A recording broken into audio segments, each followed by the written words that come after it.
Hai semua, selamat datang di channel Baca Saham. Pada video ini, kita akan bahas satu topik dengan judul Saham bagus dan murah potensi profit bagger, PBV 0,7 kali, NPM 26%, dan memiliki dividen 4%. Untuk itu, simak video ini sampai habis ya, agar mendapat pemahaman yang utuh. Ada saham kecil yang punya banyak kelebihan dan menarik untuk dianalisa. Perusahaan punya valuasi rendah dengan PBV 0,7 kali dan PER 7 kali. Selain itu, komposisi utangnya juga sangat rendah di mana DER hanya 16%. Perusahaan ini juga rutin bagi dividen dengan yield sekitar 4%. Apakah kamu tertarik untuk menganalisa saham ini lebih jauh lagi? Nah, karena laporan terbarunya sudah terbit, Mimin mau bahas kinerja triwulan 2 2022 saham ini. Tentu saja akan ada kesimpulan di akhir video dari aspek yang dibahas. Untuk itu, nonton sampai selesai ya. Seperti biasa, pembahasan ini bersifat edukasi dan bukan rekomendasi. Kamu bisa saja rugi jika beli saham ini. Untuk itu, selalu berhati-hati sebelum membeli saham. Disclaimer on ya. Pertama, aset. LC punya aset 12,5 triliun di tahun 2022.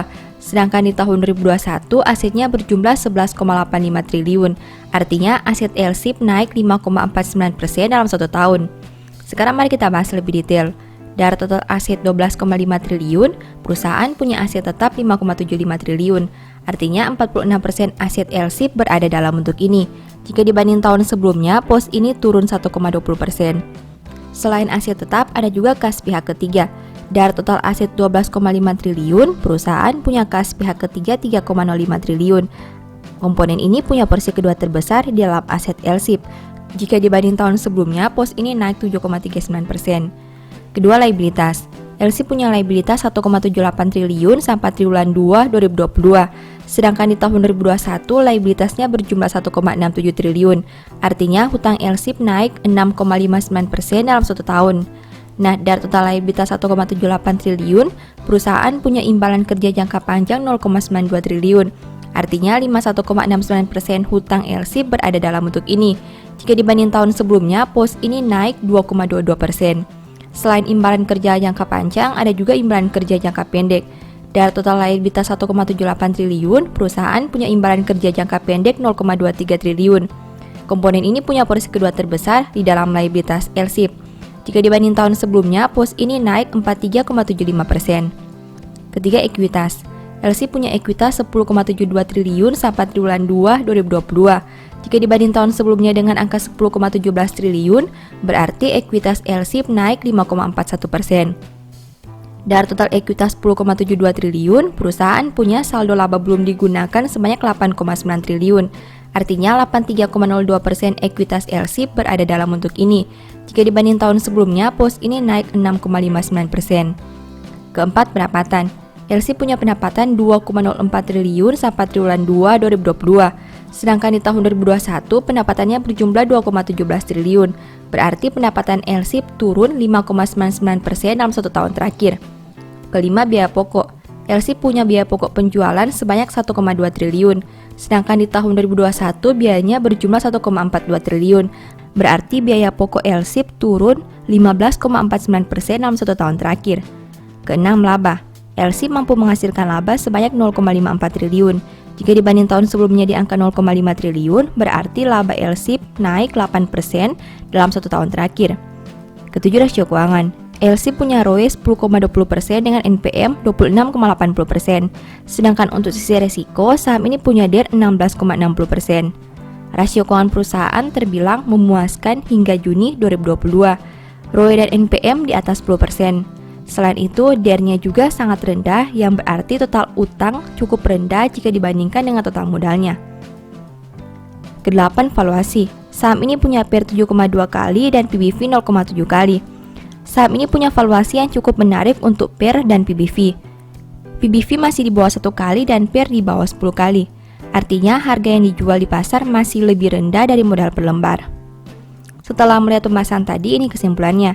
1. Saldo kas yang bertambah membuat total aset naik. 2. Karena peningkatan imbalan kerja, liabilitas naik dibandingkan tahun sebelumnya. 3. Total ekuitas naik karena saldo laba. 4. Penurunan biaya yang lebih besar dari penurunan pendapatan membuat pencapaian laba meningkat. 5. Rasio keuangan baik dan di atas rata-rata. 6. Valuasi masih rendah dan bisa dipertimbangkan. Demikian analisa singkat saham LSIP berdasarkan laporan keuangan triwulan 2 2022. Selalu ingat bahwa pembahasan ini hanya dari sudut pandang pribadi. Tidak ada jaminan pasti profit dan mungkin saja kamu bisa rugi jika beli saham ini.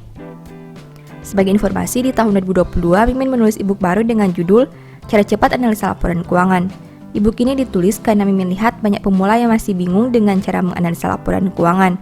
Kalaupun bisa analisa, biasanya menghabiskan banyak waktu karena harus membaca laporan keuangan yang sangat tebal. Dengan terbitnya e-book ini diharapkan kamu bisa menganalisa laporan keuangan secara mandiri dan tentunya tidak membuang banyak waktu. Banyak tips dan trik yang bisa digunakan sehingga kamu tidak perlu membaca angka satu persatu. Mimin juga memberi bonus file Excel secara gratis yang berguna untuk melakukan screening laporan keuangan otomatis. Kamu hanya perlu mengisi data keuangan dan formula Excel akan menganalisa secara otomatis serta memberi saran apakah laporan keuangan tersebut baik atau kurang baik. Apabila tertarik membeli e-book ini, silakan chat WA ke nomor yang tercantum ya. Sebagai informasi, LSIP merupakan salah satu saham di e-book Analysis Report Triwulan 2 2022. Apabila kamu ingin mengetahui analisa lebih detail tentang saham ini, mungkin e-book ini bisa membantu. Banyak pembahasan tentang detail keuangan, perkiraan harga beli yang ideal, harga jual, dan masih banyak lagi. Demikian informasi pada video ini, semoga bisa memberi manfaat kepada kamu semua ya. Oh iya, saya mau menyampaikan bahwa sekarang Baca Saham punya 3 e-book tentang saham yang mungkin saja bisa berguna bagi kamu, yaitu Strategi Nabung Saham, Analysis Report, dan The Stock Market. Berikut perbedaan antara 3 e-book tersebut. E-book Strategi Nabung Saham berfokus pada pembahasan teknik, money management, dan semua hal yang berhubungan dengan nabung saham. Poin intinya bisa dilihat pada tampilan berikut ini. E-book Analysis Report berfokus pada hasil analisa fundamental 12 saham pilihan berdasarkan laporan keuangan terbaru. Poin intinya bisa dilihat pada tampilan berikut ini. E-book The Stock Market berfokus pada panduan bagaimana menganalisa fundamental suatu perusahaan dan money management yang baik. Poin intinya bisa dilihat pada tampilan berikut ini. Apabila kamu tertarik membeli salah satu dari 3 e-book tadi, silakan chat WA ke nomor yang tertera di layar ya. Ingat, hati-hati terhadap semua jenis penipuan yang mengatasnamakan baca saham. Baca Saham tidak pernah mengelola dana ataupun melakukan penjualan produk di luar Instagram, YouTube, dan Telegram resmi Baca Saham. Sebagai penutup, saya mau mengutip satu statement yang semoga bisa menjadi semangat bagi teman-teman. Orang benar mengetahui hak orang lemah, tetapi orang fasik tidak mengertinya. Thank you.